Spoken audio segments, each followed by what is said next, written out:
Mesdames, Messieurs, bonsoir. Merci d'être là avec nous ce soir pour cette conversation avec Bénédicte Gady qui nous parlera de Charles Lebrun et Nicolas Fouquet. Bénédicte Gady, merci d'être là. Bénédicte Gady, vous êtes collaboratrice scientifique au département des arts graphiques du Musée du Louvre. Vous êtes spécialiste du dessin français du XVIIe siècle. En 2010, Bénédicte Gady, vous avez publié pour la Maison des sciences de l'homme les résultats de votre thèse sous un titre, L'ascension de Charles Lebrun, liens sociaux et production artistique. Votre thèse de 2006. Une thèse qui nous intéresse au plus haut point ce soir parce que la scansion chronologique que vous lui imposiez se terminait en 1661.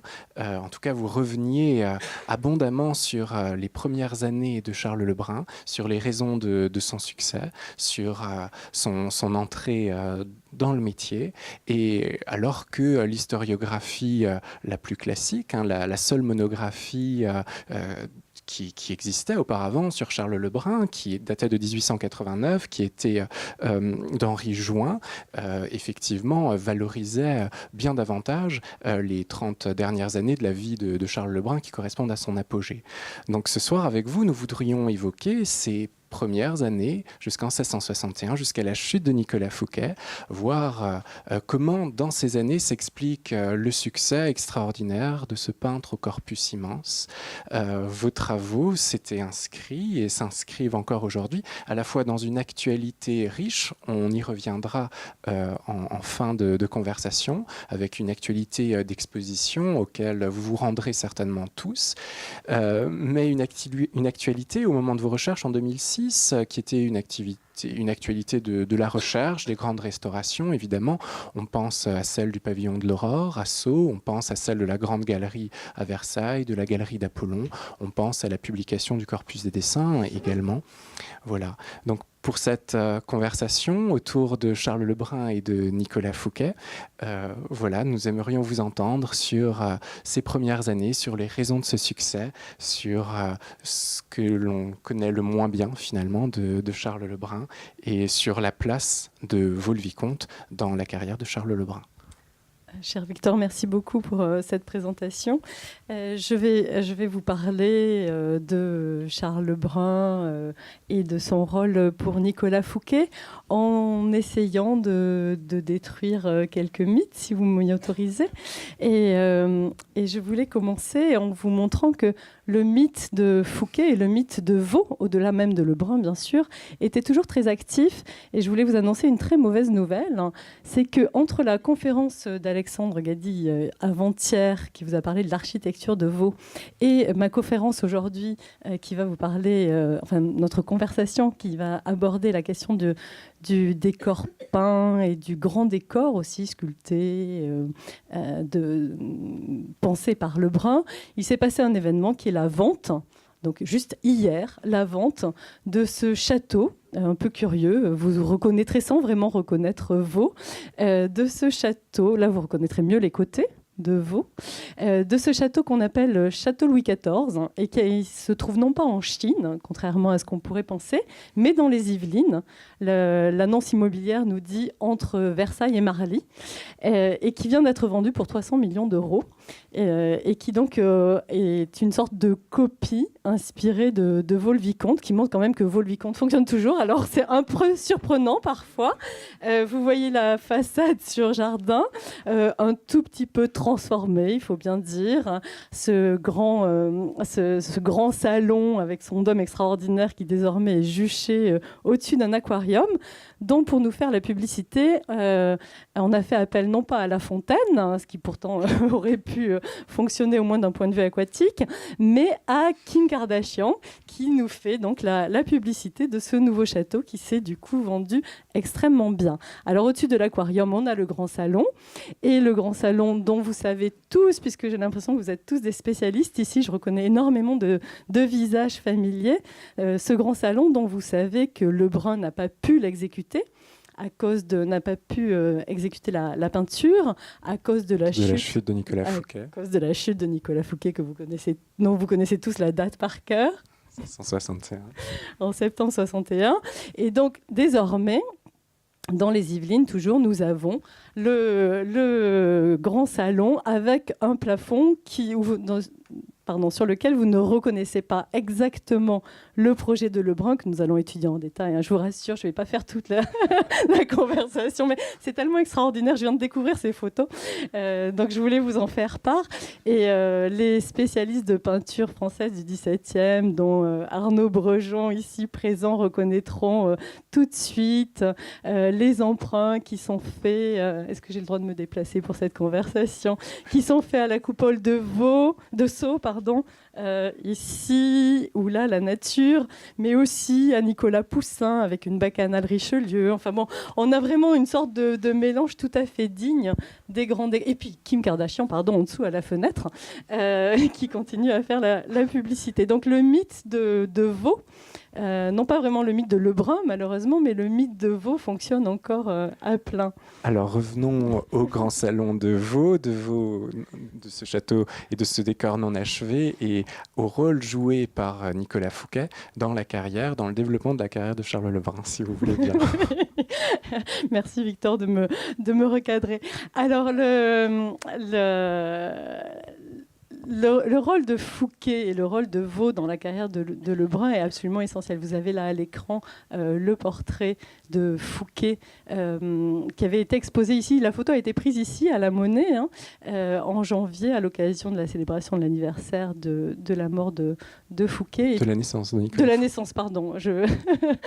Entre la mort de Louis XIV, qu'on célèbre en ce moment, et la naissance de Fouquet.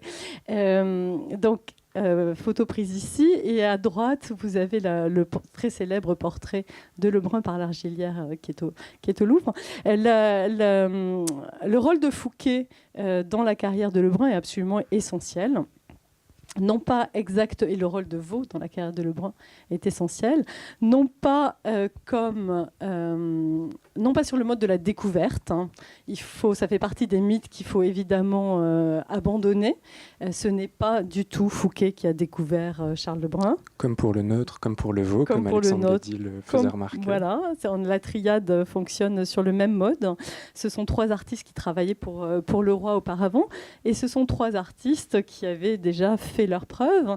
En l'occurrence, Lebrun avait fait ses preuves déjà dans le domaine du grand décor. Et vous connaissez tous, vous reconnaissez là la façade, non pas comme vous la voyez aujourd'hui, puisqu'elle est entièrement échafaudée depuis l'incendie de l'été 2013. Vous connaissez tous l'hôtel Lambert et la galerie d'Hercule, que Lebrun avait commencé avant Vaux, qu'il a terminé après la chute de Fouquet, donc qu'il occupe pendant toutes les années 1650 en parallèle avec le chantier de Vaux, consacré à l'apothéose d'Hercule. Et on voit, ici sont des photos après restauration et avant incendie, on voit tout le talent et tout le talent illusionniste de Lebrun qui donne l'illusion, on est au bout de la rotonde, au-dessus des grandes fenêtres qui donnent sur la Seine et qui donnent l'illusion que le char d'Hercule en fait vient de l'extérieur et vient s'inscrire dans cet espace agrandi considérablement grâce aux déformations de la galerie. Je vous montre quelques détails. Lebrun s'était fait connaître aussi par d'autres grands décors que vous pouvez voir, comme le cabinet et la chambre de l'hôtel de la Rivière qui se trouvait place des Vosges et qui ont été remontés à la fin du XIXe siècle au musée Carnavalet, et dans lesquels il avait déjà, donc je vous montre des détails du cabinet doré, il avait déjà fait fonctionner ensemble sculpture, peinture, dorure, dans un art de la magnificence qu'il mettra à nouveau en œuvre à Vaux. Je vous montre quelques éléments aussi ça c'est la partie plane du plafond de la chambre de la Rivière. J'en profite pour faire une toute petite parenthèse et un peu de publicité. Plafond que vous verrez dans la prochaine rétrospective Lebrun qui aura lieu au Louvre-Lens à partir du mois de mai. Nous allons le remonter. Parce que c'est une des grandes difficultés pour Lebrun, c'est de rendre compte de son art, qui est avant tout un art de décorateur. Quand on n'est pas sur les lieux, c'est toujours extrêmement difficile. Et je poursuis juste sur la rivière. Donc dans cette chambre, là, ça anticipe déjà sur les décors de veau, où la voussure est consacrée en grande partie à la représentation des muses qui se trouvent aux quatre angles, deux par deux, comme on les retrouvera à Vaux.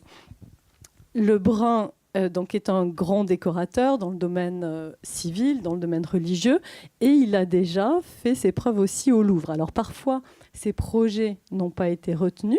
Vous voyez ici son projet pour la grande chambre du Conseil, donc au rez-de-chaussée de la Cour Carrée, au Louvre, qui n'a pas été retenu, qui n'a pas été exécuté, que Lebrun a reproposé à la fin des années 50, exactement au moment où il travaille à Vaux. Il repropose, modifié, on retrouve la voussure des 4 âges de l'homme pour le salon du Dôme qui donc précède la petite galerie, la galerie d'Apollon actuelle. Donc ça, ce sont des projets qui n'ont pas abouti, mais Lebrun était sollicité pour les proposer, donc il était vraiment directement lié au bâtiment du roi, mais d'autres ont été suivis de réalisation, comme ces décors pour... Alors ça, c'est le tableau qui était en dessus de cheminée, mais il avait également fait le plafond pour le petit cabinet du roi au Louvre. Donc là, on est vraiment avant Vaux, Lebrun, encore une fois, comme le disait Victor, Lebrun comme le Vaux, Lebrun comme le nôtre, travaillait déjà pour le roi quand il a été sollicité par Fouquet. Ce qui est... Pardon. Non, j'allais vous poser une question. En fait, Bénédicte Gady, on voit se dérouler une chronologie là qui est beaucoup plus ambiguë que ce que l'historiographie du 19e siècle avait tendance à nous dire.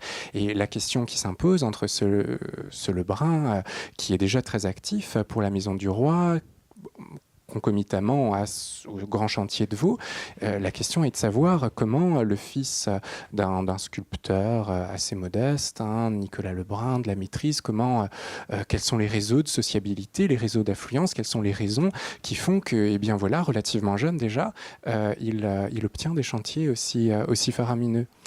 Alors, je n'avais pas prévu la question, donc vous n'aurez pas d'image, mais je peux y répondre néanmoins, avec grand plaisir. Lebrun donc, est le fils de ce Nicolas Lebrun, qui est un petit sculpteur, effectivement. Du côté maternel, la famille est plus importante. Comment dire, plus importante, non. Elle lui permet en tout cas d'entrer en contact avec ceux qui feront sa fortune. C'est une famille de maîtres écrivains. Donc, comme maître écrivain, il publie des alphabets. Pour les publier, ils font appel à des graveurs et à des éditeurs, et c'est grâce à eux, en tout cas c'est l'hypothèse que j'ai défendue dans ma thèse, c'est grâce à eux qu'il connaît ce monde des graveurs et des éditeurs qui lui permettent de publier ses premières œuvres. Et les premières œuvres de Lebrun dans les années 30 sont de petits tableaux en camailleux à la dimension des gravures qui sont reproduits donc sous forme gravée et qui ne servaient qu'à ça. En fait, ce ne sont pas des tableaux pour des tableaux, ce sont des tableaux pour des gravures. Ça fait partie des grandes redécouvertes récentes, en fait, ces tableaux, parce qu'ils sont tous passés sous le nom de Van Dyck, sous le nom de École nordique, sans précision. Et donc, une nouvelle fois, je vous invite à Lens, où vous les découvrirez, parce que c'est vraiment un Lebrun qu'on ne connaît pas, vraiment un Lebrun des années 30 à la manière d'Abraham Boss. Enfin, c'est très, très différent. Et par ces maîtres écrivains, il rencontre Pierre Séguier, qui est son protecteur, en fait, qui est plus que son protecteur, qui est son patron au sens du XVIIe siècle, c'est-à-dire c'est celui qui le choisit pour sa créature, donc c'est celui qui fait sa fortune. Il le loge, il lui permet de fréquenter les lettrés qu'il loge aussi, comme et le médecin, Pierre Curot de la Chambre, qui est à la fois un lettré, un médecin, celui qui publie L'art de connaître les hommes, qui inspire tellement à Lebrun ses travaux sur la physiognomonie, l'expression des passions. Il rencontre, grâce à Séguier, Jean Baudouin aussi, qui a publié sur l'iconologie. Donc vraiment, c'est Séguier qui lui permet de s'extraire, on va dire, en quelque sorte, de ce monde de la maîtrise pour fréquenter un monde plus cultivé. Plus savant. Et plus riche. Et c'est Séguier qui lui permet d'obtenir ses premières commandes auprès de Richelieu, alors qu'il a à peine 20 ans. Et c'est Séguier qui lui impose, je pense, le voyage en Italie que Lebrun ne veut pas faire et dont Lebrun demande au bout de 7 mois à Séguier s'il peut revenir, s'il peut rentrer, parce qu'il s'ennuie en Italie, il a tout vu, il a tout compris. Il pense que sa carrière est à Paris. Séguier lui interdit et au bout de 3 ans, Lebrun prend l'initiative de rentrer sans l'accord de son patron. Il lui écrit quand même de Lyon pour lui demander de l'argent pour finir son voyage. Et Séguier, comme vous le verrez, qui est vraiment son protecteur, qui est vraiment son patron, s'accomplit, ne lui en tient pas rigueur et ensuite le pousse toujours plus avant dans la société parisienne. C'est... Alors du coup, c'est le problème de la conversation par rapport au PowerPoint. C'est la difficulté de l'articulation entre les deux.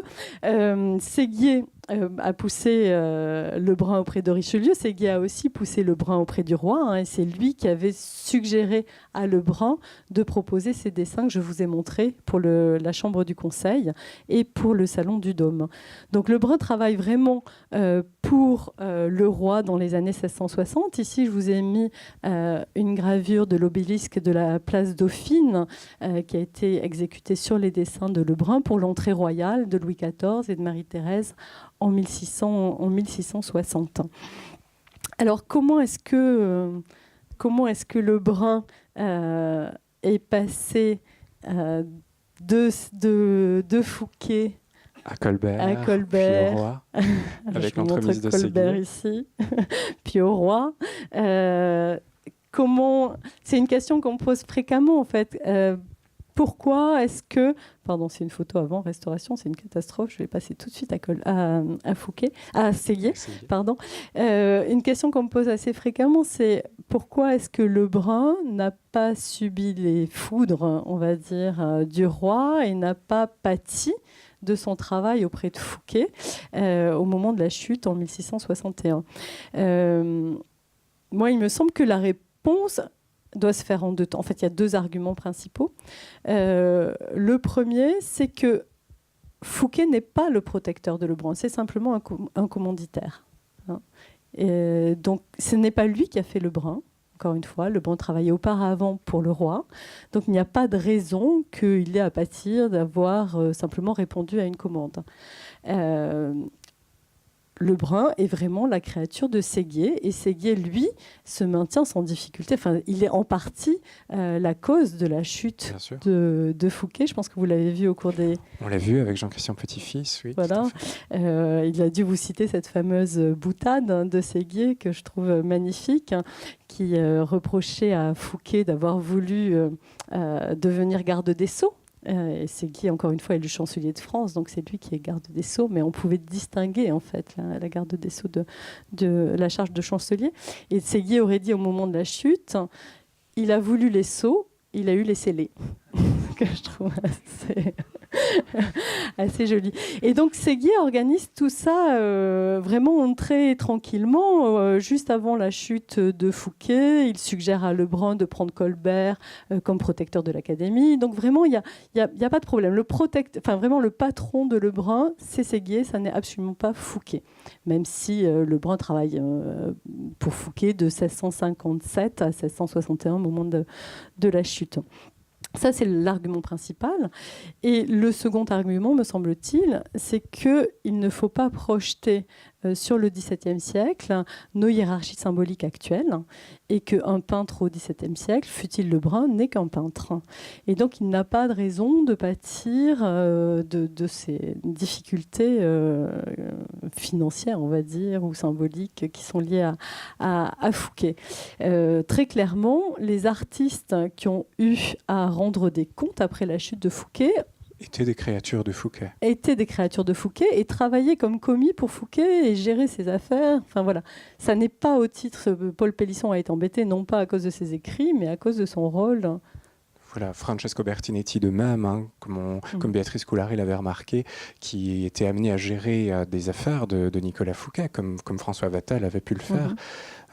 Mais évidemment, ce n'est pas le cas de Lebrun, qui n'est pas manière d'argent pour Fouquet. Oui, alors il y a un petit doute. À un moment, Lebrun reçoit des rentes, signe elle semble se lancer dans des affaires financières avec Fouquet, mais c'est un point qui n'est pas très, très clair et ça semble avoir été tout à fait secondaire, on va dire.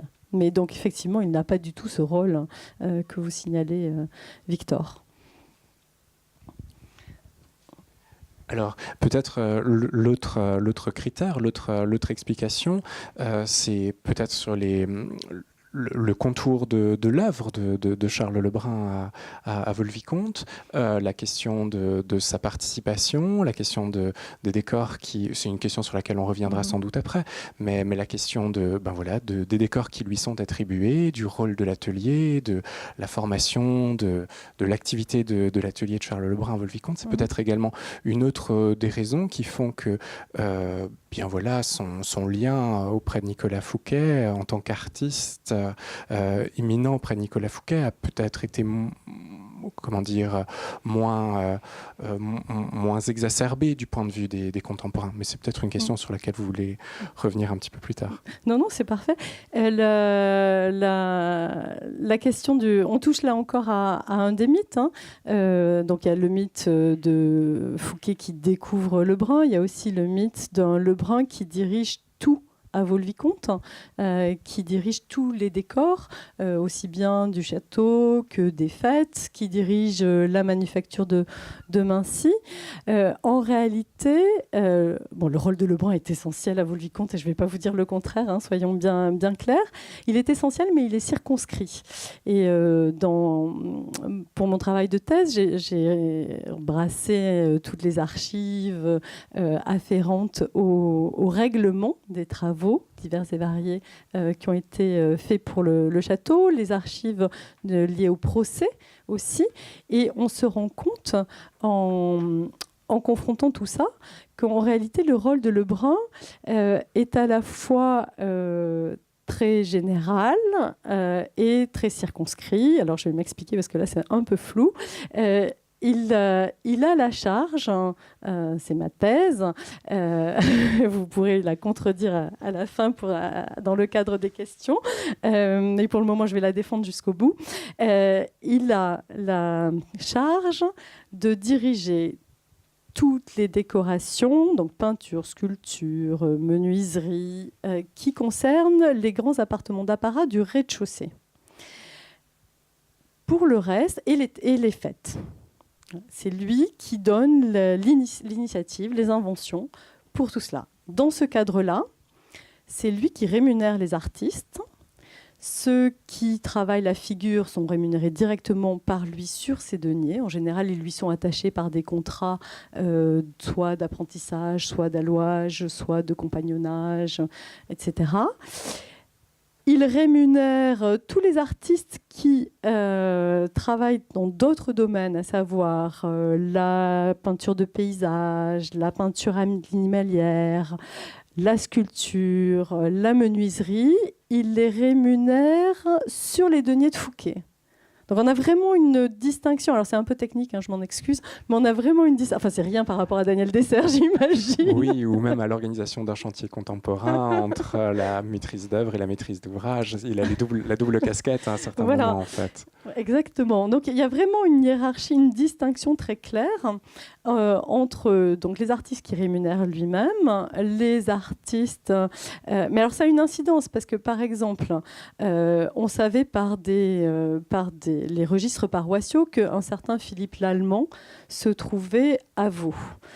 Philippe Lallemand, je ne sais pas pourquoi, on a pensé que c'était un paysagiste. Enfin, si je sais pourquoi, c'est parce qu'au XVIIIe, il y a un paysagiste qui s'appelle Lallemand. Donc, du coup, on s'est dit, il y a Philippe Lallemand à Vaux, Philippe Lallemand doit être un paysagiste. Enfin, ça, je pense que c'est juste un petit lapsus intellectuel. Donc, les paysages de Vaux sont dus à Philippe Lallemand, puisque de toute façon, puisque Lebrun ne le paye pas, et que voilà, ça se...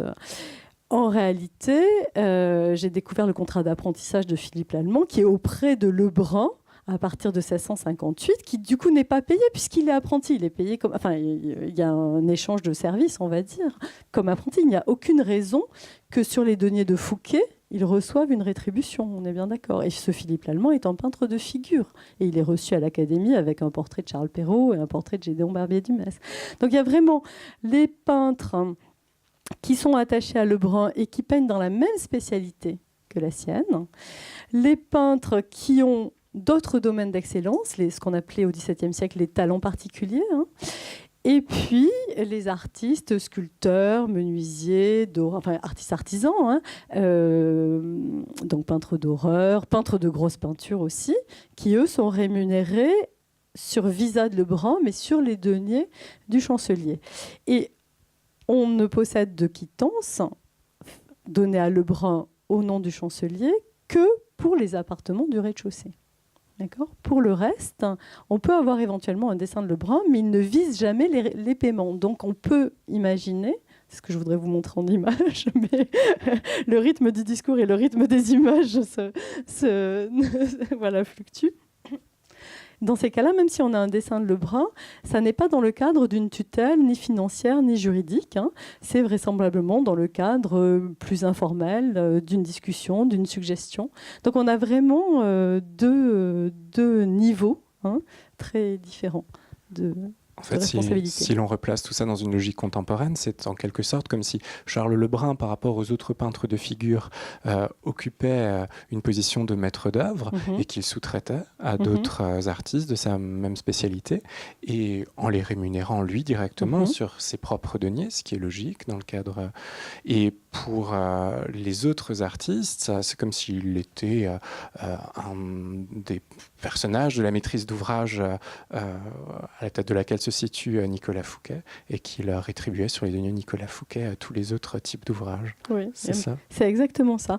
Mais alors du coup, ça veut dire que si on perçoit le chantier, si on reprend la promenade d'Anvaux, ce qu'on va faire maintenant, avec cette idée en tête, avec ces quittances en tête, donc qui encore une fois ne concernent que le rez-de-chaussée, on voit bien que ça a une incidence aussi sur ce qu'on considère comme de l'invention de Lebrun ou non. D'accord ? Parce que dans les papiers établi au moment du procès, il est fait mention, par exemple, de Jean Cottel, dont Lebrun dit, puisqu'on a un mémoire des créanciers de Fouquet, et c'est Lebrun en matière artistique, et c'est Lebrun qui le rédige, et Lebrun dit à propos de Jean Cottel qu'il ne le connaît pas et qu'il a travaillé de son invention. Alors, à la suite de cette mention, on a cherché, évidemment, dans les décors de Vaux, quels pouvaient être les travaux de Cottel. Et certains ont été proposés, mais je vais vous les montrer, ça sera plus intéressant, au rez-de-chaussée, ce qui, selon la logique que je viens de vous expliquer, ne fonctionne pas. Mais je vais vous montrer tout ça en images. Alors peut-être juste pour les personnes qui n'étaient peut-être pas là lors de la conférence d'Alexandre Gady, rappelez simplement que le rez-de-chaussée, oui, peut-être aussi parce qu'il n'y a pas justement ce grand escalier que l'on trouve à Maison, qui est absent de Vaux-le-Vicomte, et donc un décor qui se concentre principalement sur le rez-de-chaussée. Juste en petite parenthèse. Oui, les appartements d'apparat sont au rez-de-chaussée. Donc là, vous les voyez, enfin, je vous ai mis en place je vous ai mis un plan.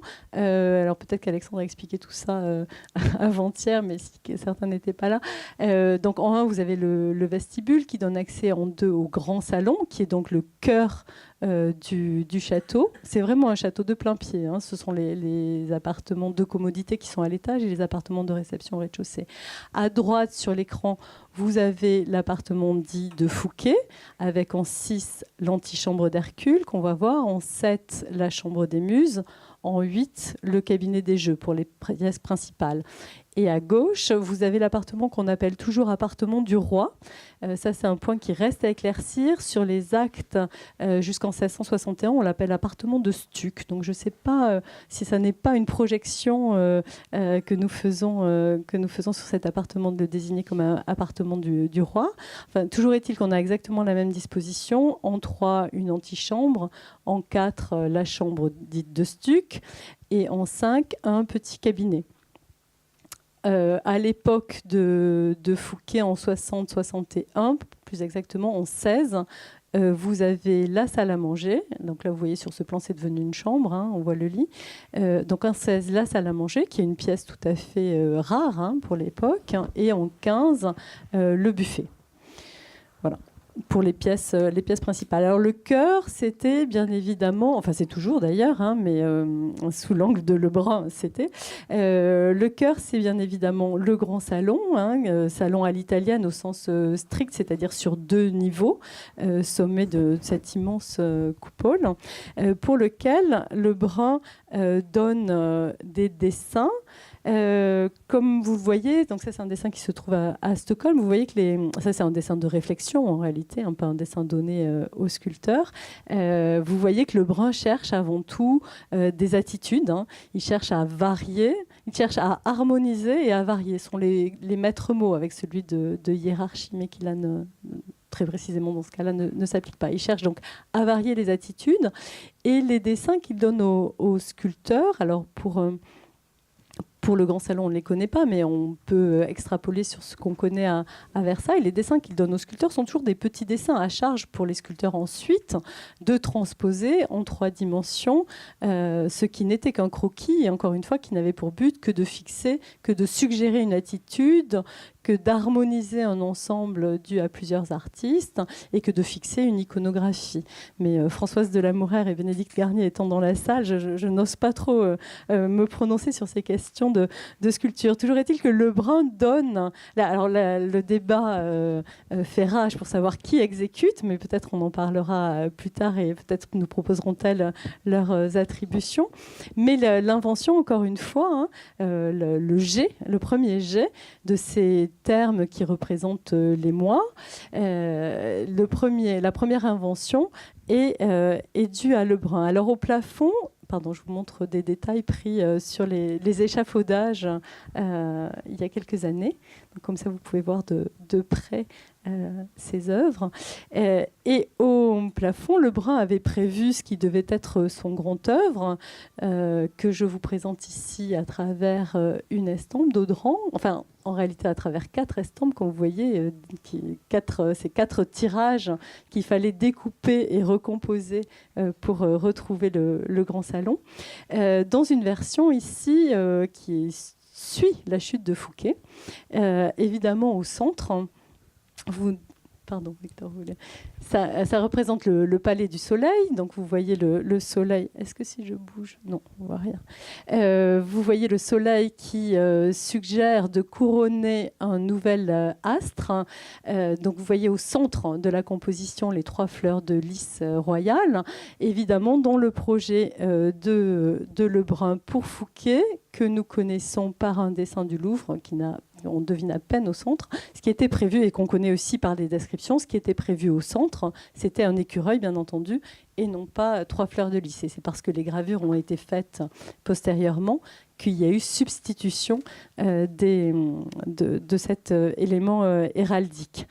Donc le grand thème, c'était un thème cosmique, comme Lebrun les affectionne et comme la société les affectionne à ce moment-là, aussi bien encore une fois Fouquet que Louis XIV dans la décennie 1660 à la galerie d'Apollon au Louvre, un grand thème cosmique où le soleil est bienfaisant. En l'occurrence, donc, il demande à Jupiter, Mars et Saturne, qui sont les 3 planètes supérieures du système de Ptolémée, de couronner ce nouvel astre consacré à l'écureuil. Alors, c'est une iconographie qui est incroyable. On comprend... on n'en aurait pas les preuves contemporaines, on se dirait que c'est un fantasme d'historien qui projette cette volonté d'ascension de Fouquet sur des œuvres non réalisées. C'est tout à fait surprenant comme volonté affirmée, affichée d'ascension. Et on comprend que ça ait pu être perçu comme une menace. Et donc tout autour de ces planètes, de ce monde céleste, de ce monde supralunaire, se trouve la représentation du temps, de l'espace. Et tout autour de ce grand serpent, je ne sais pas si vous voyez à la base de l'ovale, vous avez un grand serpent qui se mord la queue tout en haut du dessin, qui représente l'éternité, bien entendu, mais aussi la prudence, d'après Mademoiselle de Scudéry.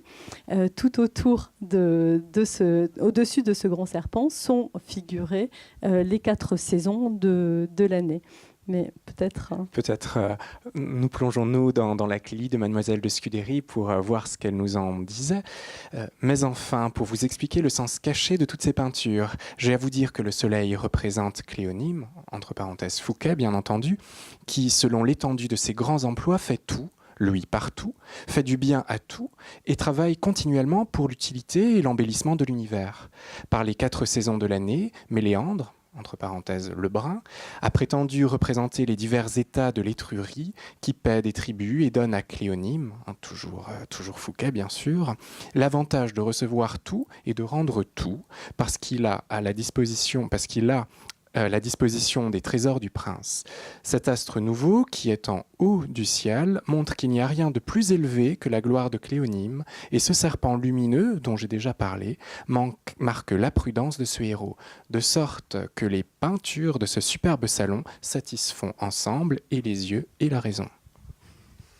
Donc, on a vraiment la preuve de cette intention iconographique que le dessin de Lebrun nous traduit. Et on comprend, on en vient à se demander si Fouquet n'a pas été pris quand même à un moment de mégalomanie. Alors évidemment, Mademoiselle de Scudéry dit que c'est pour le service du roi, mais le roi est quand même singulièrement absent, si ce n'est il est mentionné à l'occasion, si je ne me trompe pas, simplement du fait que Fouquet gère ses trésors. Donc c'est un rôle qui reste quand même tout à fait secondaire.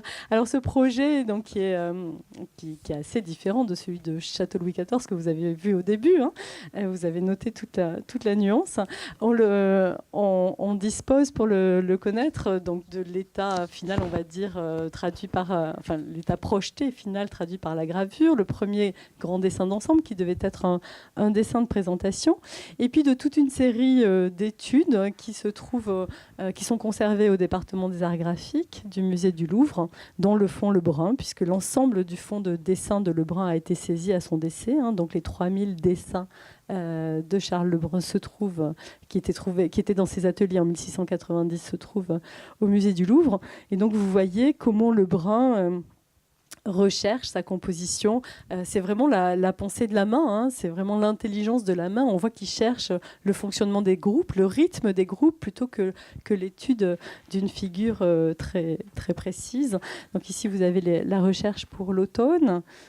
Je vous montre, mais c'est vraiment par pur plaisir. C'est grabouillage en quelque sorte, à travers lesquels, ce grabouillage à travers lequel la figure doit émerger, le rythme, les chaînes, les figures dominantes doivent prendre place. Voilà. Et donc là, vous avez l'été. Donc vraiment, le grand salon, ça devait être cet espace cosmique, on va dire, à partir duquel rayonnaient les deux appartements de part et d'autre. Alors, l'appartement à droite est l'appartement donc, de Nicolas Fouquet, avec l'apothéose d'Hercule, que vous voyez malheureusement un peu à l'envers ici, le grand chef-d'œuvre universellement connu, on espère, de la Chambre des Muses, où là, l'ambition de Fouquet se fait peut-être plus prudente, on va dire, puisque ce qui est représenté ici, c'est le triomphe de la fidélité. Donc là, Fouquet est en pleine ascension. Sur la figure qui porte un drapé jaune qui représente l'histoire, on lit sur le phylactère qu'elle porte « Quo non ascendet », donc la devise de Fouquet, jusqu'où ne montrera-t-il pas, mais c'est pour porter, encore une fois, la fidélité qu'on soupçonne être la fidélité, qu'on devine être la fidélité à son roi. Donc là, on a vraiment une iconographie plus conforme, on va dire, aux hiérarchies du temps. Et tout autour, les muses sont présentes, deux à deux, comme c'était le cas à la Rivière. Mais à la Rivière, on n'avait pas la 9e muse, alors qu'à Vaux, et encore une fois, la 9e muse se trouve dans la partie plane du plafond. Ces muses dont La Fontaine se demandait si elles n'allaient pas perdre leur liberté à venir se loger si somptueusement dans le palais de Fouquet, dans le château de Fouquet. Oui, alors avec La Fontaine, comme avec Mademoiselle de Scudéry, on reste dans le cercle littéraire de Nicolas Fouquet, et on reste aussi dans ce discours littéraire dénotant une véritable hagiographie en peinture. Et alors, si on en vient au texte, Oronte sera Fouquet cette fois, et donc dans le songe de Vaux de La Fontaine, on peut lire cela. Oronte, dit Ariste, occupent leurs esprits, tantôt dans les forêts, tantôt sous les lambris. Elles font résonner sa gloire et son mérite. Voyez, comme pour lui, Melpomède médite. Thalie en est jalouse, et ses paisibles sons valent bien quelquefois les tragiques chansons. Toutes deux aux héros ont consacré leur veille, elles n'ont ni beauté, ni grâce, ni merveille, que pour le divertir, leur art ne met au jour, et chacune a pour but de lui plaire à son tour. C'est mieux par La Fontaine que par Kim Kardashian, je pense. Effectivement. Alors La Fontaine poursuit, dans Le Songe de Veau, il décrit aussi cette merveille des merveilles qui est à côté de la Chambre des Muses et le cabinet des jeux, qui a au plafond une iconographie assez surprenante d'ailleurs, dont on n'a pas encore totalement percé sa raison en ce lieu. Le cabinet, normalement, est le lieu de l'étude. Et ici, comme vous voyez, c'est plus un lieu, semble-t-il, de volupté, avec cette allégorie du sommeil dans la partie, donc, la partie plane du plafond. Allégorie du sommeil, oui, encore pour La Fontaine, qui pour lui est un éloge en forme de rêve, éloge de la puissance de l'amour et du loisir, dans lequel cette douce maîtresse des cœurs manifeste ses effets bienfaisants de beauté et de bonheur. C'est difficile de parler après La Fontaine. Donc, cette allégorie du sommeil sur les nus, qui est entourée d'une frise absolument magnifique, sans aucune compartimentation, dans lequel se trouve ce détail iconographique qui nous plonge là encore dans des abîmes de perplexité qu'on imaginerait très volontiers un repeint du 19e siècle, ce que ça ne semble pas être. Le décor vient d'être restauré et les restauratrices étaient tout à fait formelles. Et puis, il faut bien dire que ce qu'on vient de voir sur le grand salon peut nous inciter à penser que, effectivement, Lebrun n'a pas hésité. Donc, quand je dis Lebrun a donné la forme, mais l'idée vient nécessairement, enfin, en tout cas, a nécessairement été approuvée par Fouquet. Donc, ils n'ont pas hésité à représenter, comme vous le voyez sur le rinceau rose, un petit écureuil menacé, donc qui représente Fouquet lui-même, bien sûr, puisqu'en vieux français, Fouquet est écureuil, mais ça, ici, tout le monde le sait, menacé par le serpent qui n'est autre que la couleuvre Colbert, tandis que le roi, qui représente nécessairement l'autorité royale, tandis que le lion, d'ailleurs j'ai fait un lapsus, tandis que le lion est pris dans des rinceaux et ne peut intervenir ici pour protéger l'écureuil. Donc là, on a vraiment, à travers l'héraldique, un discours proprement dit qui, enfin moi, ne cesse de me surprendre, puisqu'il est ouvertement hostile à Fouquet, ouvertement... Colbert. Oh, pardon. Hostile à Colbert et ouvertement dubitatif vis-à-vis du rôle du roi. Donc c'est assez étonnant. Ou classique par rapport au rôle que l'on n'imaginait pas que le roi allait jouer à partir de 1661 à sa prise de pouvoir personnel finalement. La lutte de deux égaux, enfin de deux compétences, celle de Colbert, celle de Fouquet, imaginant que le roi ne régnerait pas, ne gouvernerait pas par lui-même. Oui, mais c'est explicité d'une manière qui est très... Très étonnante. Alors, l'appartement de gauche est cet appartement de stuc, donc dit du roi, mais encore une fois avec toutes les précautions d'usage. On commence par l'antichambre, pour laquelle on s'est... donc là, vous voyez un angle et puis le plafond proprement dit, qui a été évidemment complété tardivement. La partie plane ne correspond absolument pas aux pensées de Lebrun, ni même d'ailleurs la guirlande qui est sur fond bleu, mais tout le reste... alors tout le reste a été mis en cause, puisque encore une fois, je vous ai dit tout à l'heure qu'il était fait mention dans les contes de Jean Cottel, qui aurait peint de son invention, et donc on a voulu proposer d'attribuer ce plafond à Cottel au motif que certains détails décoratifs correspondaient à ceux que Cottel publie dans ses livres gravés. Là, on peut répondre de manière tout à fait assurée que la disposition des moulures, la disposition décorative est entièrement due à Lebrun, puisqu'on dispose d'une quittance de Paul Goujon de la Baronnière, le peintre d'horreur, qui détaille, mais on a vraiment chaque moulure. Hein. C'est pour ça que je peux vous dire de manière très affirmative que tout est de Lebrun, à part la guirlande sur fond bleu. Enfin, c'est très précis, et c'est pas mon œil qui vous le dit, c'est la comparaison entre la quittance et ce qui existe. Donc on est absolument sûr que Paul Goujon a fait ceci suivant les ordres et sous la direction de Lebrun. C'est explicitement écrit dans la quittance.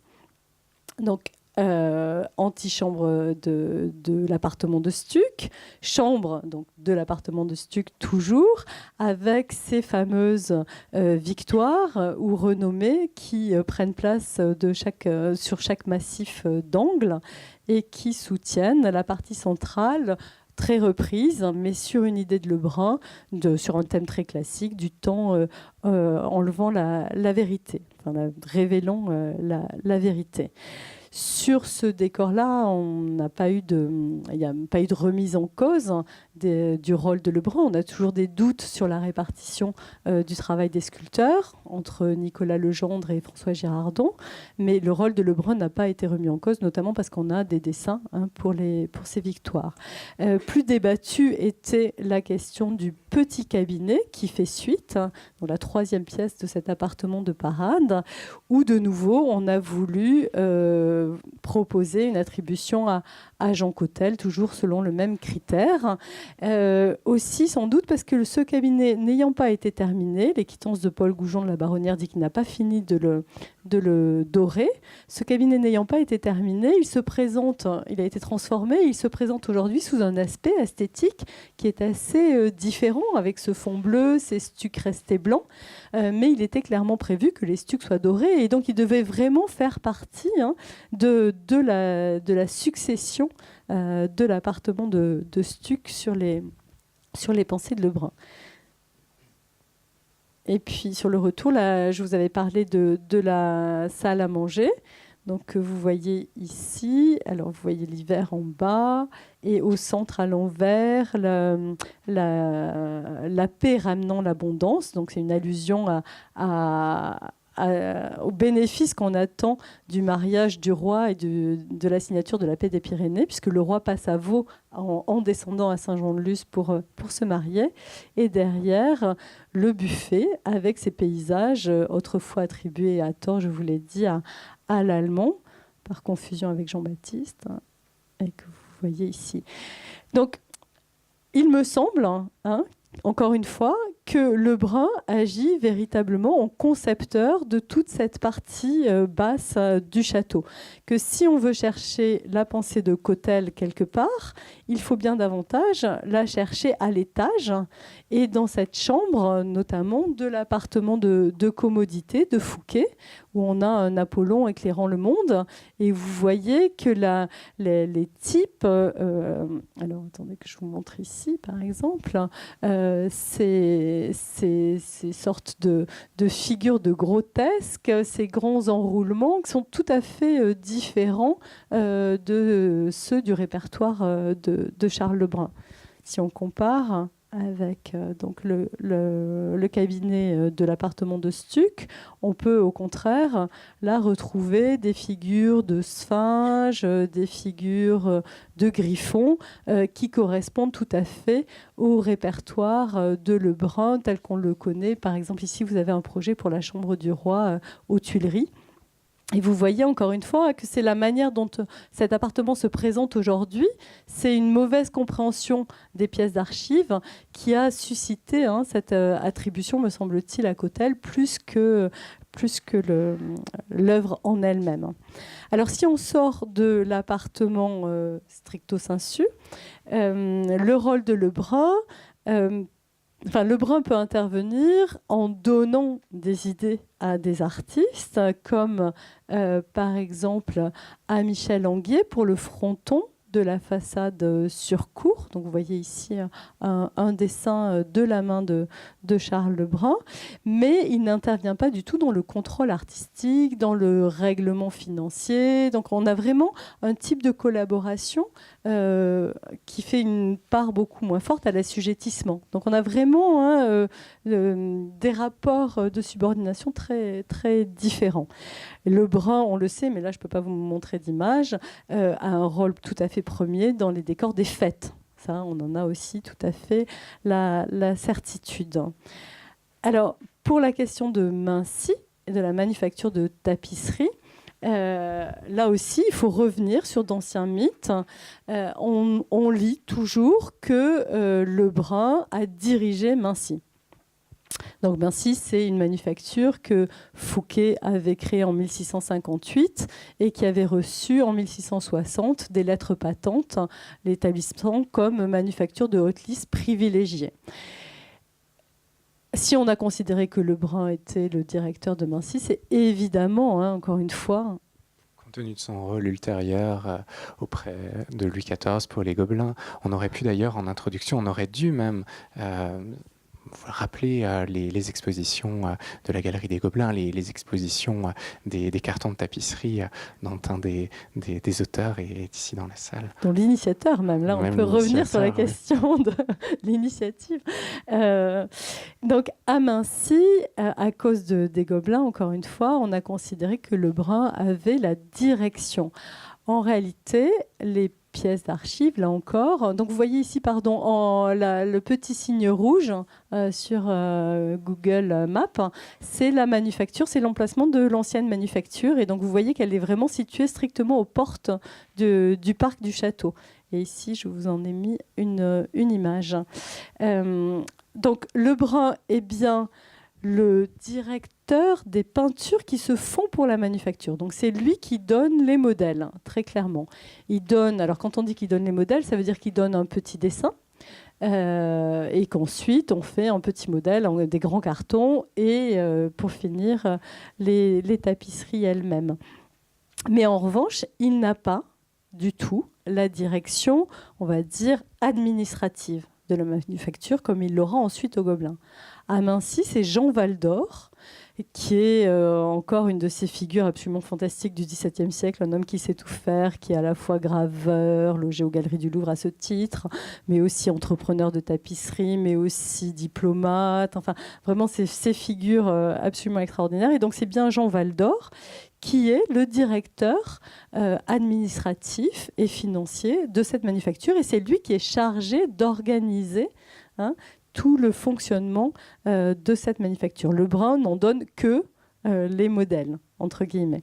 Et très précisément, au moment de la chute de Fouquet, en 1661, Colbert et le roi, de manière très sage, décident plutôt de ne pas fermer la manufacture. Donc la manufacture, on pose les scellés sur le château, mais en revanche, la manufacture poursuit ses travaux.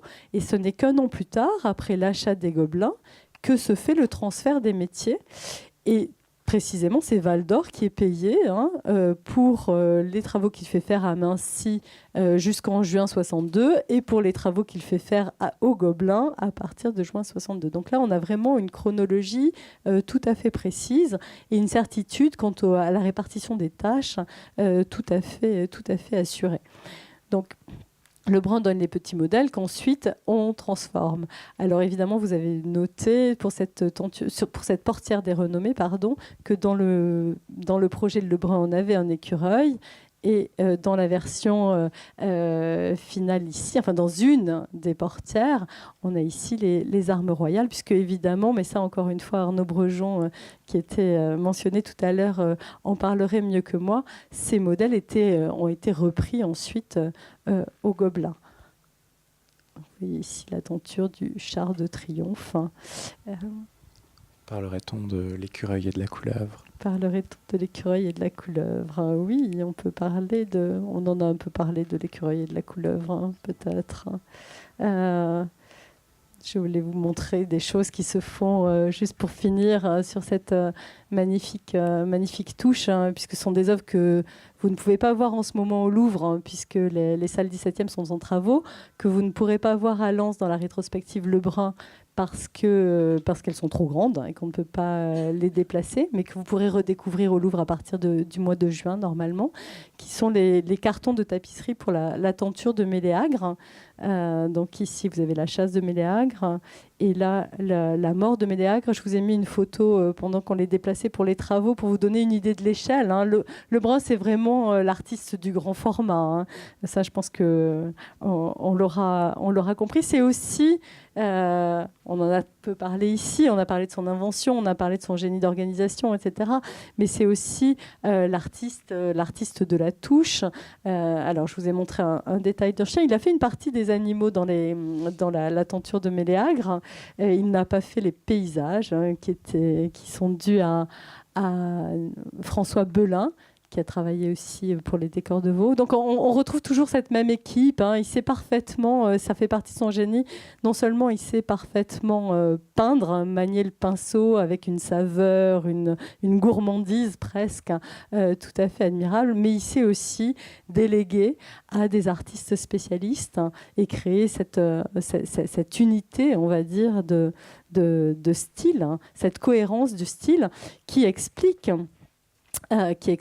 que Louis XIV, aussi bien que Colbert, lui ait fait confiance et que, encore une fois, Vaux ne permet pas à Lebrun de se faire connaître, mais il permet à Lebrun de se confronter au chantier de très grande ampleur et de montrer qu'il est à la fois capable d'inventions variées et d'une excellente gestion de chef de chantier et de tenir les délais, de tenir les équipes.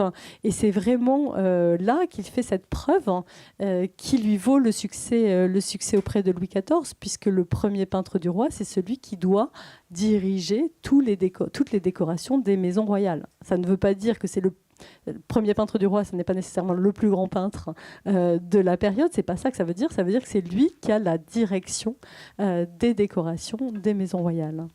Alors, par rapport à ce chantier versaillais absolument titanesque, en guise de conclusion, pour finir sur l'actualité de vos travaux savants, sur l'actualité des recherches autour de Charles Lebrun, on va peut-être parler, vous allez sans doute nous dire deux mots, de la très belle exposition préparée pour Barcelone puis Madrid, Dessiner Versailles, étude des cartons de Charles Lebrun, qui nous permet de faire la transition dans cette année quadricentenaire de la naissance de Nicolas Fouquet, tricentenaire de la mort de Charles Lebrun, du roi, de Louis XIV. Ça me rassure, il n'y a pas que moi qui fasse des lapsus. Donc la boucle est bouclée et parlons un peu en guise de conclusion de cette exposition espagnole. Merci de me donner l'occasion d'en parler. Alors en plus ça tombe à point nommé parce que ça fait la conclusion et puis ça fait une incitation à voyager pour les vacances de Noël qui approchent. Donc je vous suggère à tous d'aller à Barcelone